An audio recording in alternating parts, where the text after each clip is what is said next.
જય શ્રીમન નારાયણ. રામાનુજદાસ શ્રીમાન ગટ્ટુ વેણુગોપાલ સ્વામી દ્વારા વર્ણન કરેલ શ્રીમદ ભગવદ્ ગીતાનું ગુજરાતી ભાષાંતર હું આપને કહી રહી છું. અધ્યાય 8 અક્ષર પરબ્રહ્મ યોગ. શ્લોક 27. નૈતે શ્રુતિ પાર્થ જાનન યોગી મુખ્યતિ કશ્ચન તસ્માત સર્વેષુ કાલેષુ યોગયુક્તો ભવાર્જુન. ગીતાચાર્ય શ્રી કૃષ્ણ પરમાત્મા અર્જુન સાથે આપણને બધાને અક્ષર પરબ્રહ્મ યોગ શીખવી રહ્યા છે. પરમાત્મા કહે છે, અર્જુન, મેં અગાઉ કહ્યું તેમ બે માર્ગો છે જેના પર આત્મા શરીર છોડ્યા પછી યાત્રા કરે છે. એક અર્ચિરાદી માર્ગ અને બીજો ધુમાડી માર્ગ. આ બે માર્ગોમાંથી અર્ચિરાદી માર્ગનો સ્વીકાર કર અને ધુમાડી માર્ગનો ત્યાગ કર. જો તું આ સારી રીતે સમજીશ અને અર્ચિરાદી માર્ગનું નિરંતર સ્મરણ કરીશ તો તું તેને મૃત્યુ સમયે ભૂલી શકીશ નહીં અને અર્ચિરાદી માર્ગ જ મનમાં આવશે. પછી અર્ચિરાદી માર્ગ પર યાત્રા પ્રારંભ થશે અને બ્રહ્માનંદની પ્રાપ્તિ થશે. આ સંદર્ભમાં યોગનો અર્થ આ અર્ચિરાદી માર્ગનું આજીવન સ્મરણ છે. તેથી અર્ચિરાદી માર્ગનું નિરંતર સ્મરણ કરવાનો યોગ કરતો રહે. આ પ્રમાણે શ્રી કૃષ્ણ પરમાત્મા આપણને આજીવન માત્ર અર્ચિરાદી માર્ગનું સ્મરણ કરવાની સૂચના આપી રહ્યા છે, જે શાશ્વત છે અને શરીર છોડ્યા પછી આપણને બ્રહ્માનંદ આપી શકે છે.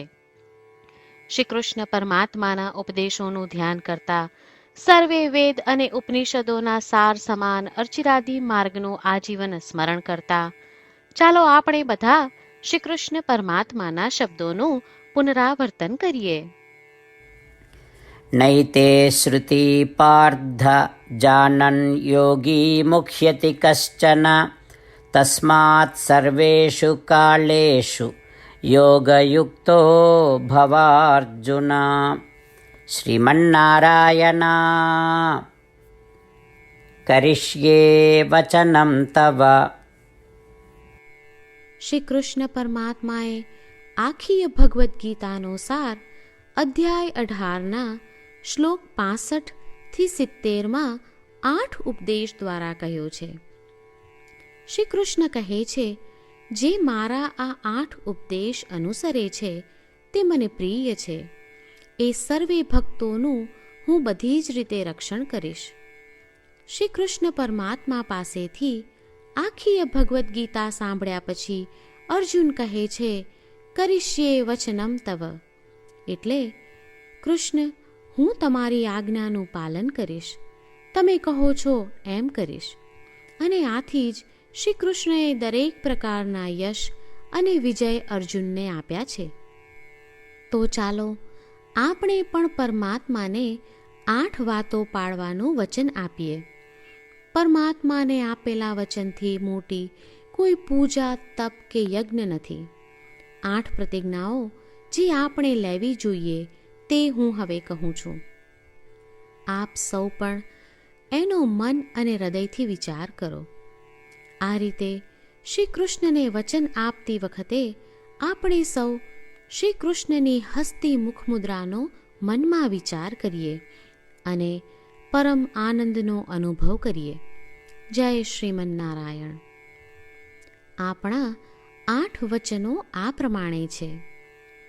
આપણું પહેલું વચન, હે શ્રીમન્નારાયણ, તમારા ઉપદેશ પ્રમાણે હું હંમેશા તમારું ધ્યાન અને ચિંતન કરીશ. આપણું બીજું વચન, હે શ્રીમન્નારાયણ, તમે કહ્યું છે તેમ હું સદાય તમારી ભક્ત રહીશ. આપણું ત્રીજું વચન, હે શ્રીમન્નારાયણ, હું મારા કર્મો તમને સંતોષ થાય તેમ અને તમારી સેવા માટે કરીશ. આપણું ચોથું વચન. હે શ્રીમન્નારાયણ, તમે અનુસરવા કહ્યું છે તેમ મને પૂર્ણ શ્રદ્ધા છે કે હું તમારી છું. હું સદાય મારા હાથ જોડી તમને નમસ્કાર કરીશ, તમારી ભક્તિ કરીશ. આપણું પાંચમું વચન. હે શ્રીમન્નારાયણ, હું તમારા શબ્દો યાદ કરું છું. મામેકમ શરણમ વ્રજ. તમે તમારી શરણમાં આવવા કહ્યું છે. શ્રીમન્નારાયણ, હું માત્ર તમારા જ શરણમાં છું. આપણું છઠ્ઠું વચન. હે શ્રીમન્નારાયણ, આપે કહ્યું છે મા શુચ. તમે અમને આશ્વાસન આપી શોક ન કરવા માટે કહ્યું છે, તો હું દુઃખી નહીં થાઉં, શોક નહીં કરું. આપણું સાતમું વચન. હે શ્રીમન્નારાયણ, અમારા કલ્યાણ અર્થે આપે શ્રીમદ્ ભગવદ્ ગીતા રૂપી આશીર્વાદ આપી અમારા સૌ પર કૃપા કરી છે, તો હું દરરોજ ઓછામાં ઓછો એક શ્લોક વાંચીશ અથવા સાંભળીશ એવો સંકલ્પ લઉં છું. આપણું આઠમું વચન. હે શ્રીમન્નારાયણ, હું ગીતાના દૈવી શબ્દો એ ભક્તો સુધી પહોંચાડવાનો પ્રયત્ન કરીશ જેઓ ગીતાથી અજાણ છે. હે શ્રીમન્નારાયણ, તમે કહ્યું છે તેમ કરીશ, તમે કહ્યું છે એમ વર્તીશ અને તમારા માટે જ કર્મ કરીશ.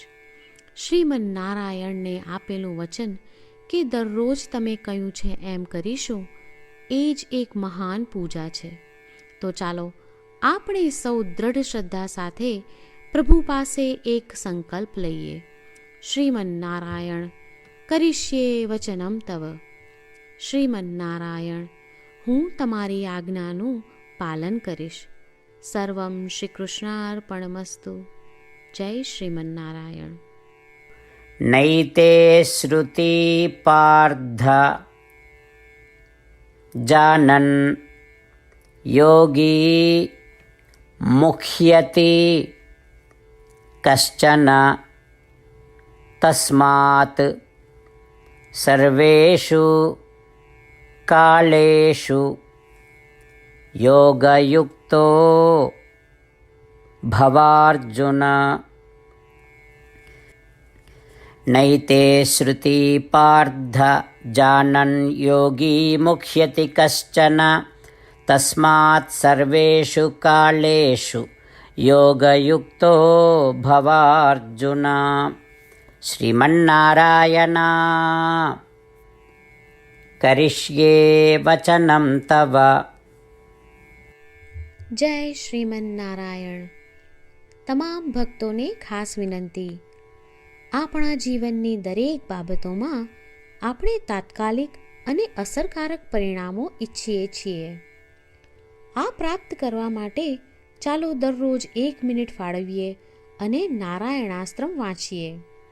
નારાયણાસ્ત્રમ મેળવવા માટે તેની વેબસાઇટ જે www.narayanaastram.org છે તેના પર જાઓ અને રજિસ્ટ્રેશનમાં તમારું નામ અને ઈમેલ આપો.